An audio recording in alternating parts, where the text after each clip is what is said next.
Setakat yang abang buat sembang dengan kawan-kawan yang duk buat konten-konten yang baik-baik, yang tak kontroversi, yang duk mengajar orang, memang susah nak naik. Alright? Tapi dia susah nak naik di mata orang. Followers mungkin lambat nak naik.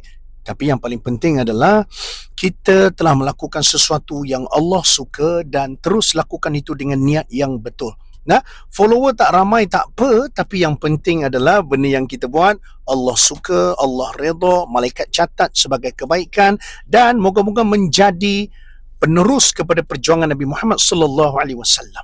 Nah, jadi jangan rasa down kalau anda rasa lambat grow. Of course, kita kena pertajamkan lagi strategi kita, terus belajar, jangan cepat selesa, keluar daripada comfort zone. Cuma dalam masa yang sama, kita kena faham juga bahawasanya buat benda baik ni dia memang ada cabaran dia. Yang penting adalah terus menerus berterusan berjuang.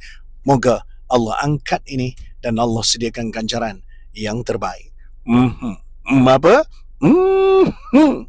Nak belajar lagi dengan Abang Bat? Tengok komen.